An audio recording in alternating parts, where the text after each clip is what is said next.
उत्तर प्रदेश के मुख्यमंत्री अखिलेश यादव विकास के रथ पर सवार होकर दोबारा सिंहासन पर बैठना चाहते हैं, लेकिन बीजेपी लोगों को राज्य की बिगड़ती कानून व्यवस्था का डर दिखा रही है।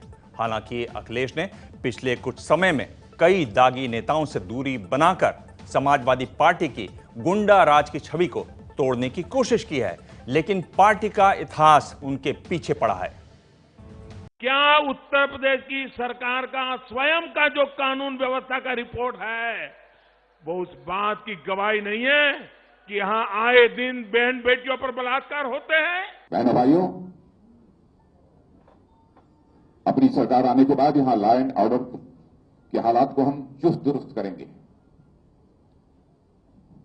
कोई गुंडा बदमाश अपने सीने का बटन खोलकर उत्तर प्रदेश की सड़कों पर घूमने की जरूरत नहीं कर पाएगा। सपा की सरकार के आते ही फिर यहाँ हर प्रकार के अपराध व जुल्म जाति पहले से भी कई गुना ज्यादा बढ़ जाएंगे और इस मामले में फिर यहाँ कितने और मुजफ्फरनगर, दादरी, बुलंदशहर व मथुरा आदि कांड होंगे, तो इसका भी इनके वर्तमान शासनकाल से काफी कुछ अंदाजा लगाया जा सकता है। इन तीनों नेताओं के निशाने पर हैं उत्तर प्रदेश के मुख्यमंत्री अखिलेश यादव। खुद भले अखिलेश पूरे प्रदेश में घूम घूम कर कह रहे हैं कि उनका काम बोलता है, लेकिन बीजेपी और मायावती उनके राज की तुलना जंगल राज से करते हैं। इन पार्टियों ने उत्तर प्रदेश में पहले चरण के मतदान से पहले राज्य की कानून व्यवस्था को बड़ा चुनावी मुद्दा बना दिया है।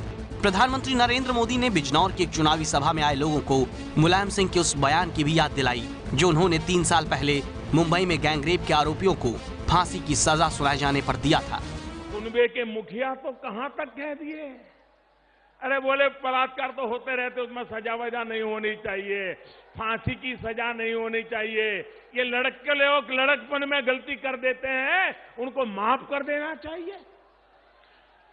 भाइयों बहनों, जिस कुनबे की ये सोच हो, जिस कुनबे की ये परंपरा हो, आप तय करिए भाइयों बहनों, क्या ऐसी सोच वाले माँ बेटियों की रक्षा कर पाएंगे? क्या कम से कम समाजवादी लोगों के काम पर लोगों को भरोसा है और लोगों ने पुलिस को भी गाड़ी देगी 100 नंबर वाली, और अभी व्यवस्था और सुधारनी है। बीजेपी और खुद प्रधानमंत्री मोदी अब तक विकास के मुद्दे पर चुनाव लड़ने की बात करते रहे हैं, लेकिन चुनाव की तारीख करीब आने के साथ बीजेपी का एजेंडा भी बदलता गया। शुरुआत यूपी की कानून व्यवस्था पर सवाल से हुई और बात लव जिहाद तक पहुंच गई। माना जा रहा है कि बीजेपी की रणनीति में यह बदलाव समाजवादी पार्टी और कांग्रेस के गठबंधन के बाद खुलकर सामने आया है। यही वजह है कि प्रधानमंत्री मोदी हर रैली में इस गठबंधन पर भी निशाना साध रहे हैं। ये 2 पार्टियों का गठबंधन नहीं है, ये गठबंधन 2 कुनबों का है, एक दिल्ली वाला कुनबा और एक सफाई वाला कुनबा। राहुल अखिलेश की जोड़ी मोदी के निशाने पर है, तो अखिलेश और राहुल अपनी रैलियों में नोटबंदी को मुद्दा बनाने में लगे हैं। यूपी में पहले चरण के मतदान में अब कुछ ही घंटे बाकी हैं। पहले चरण में जिस पश्चिमी यूपी में चुनाव है उसे बीजेपी के लिए मुश्किल माना जा रहा है। शायद यही वजह है कि बीजेपी इससे पहले अपने हर हथियार का इस्तेमाल कर रही है।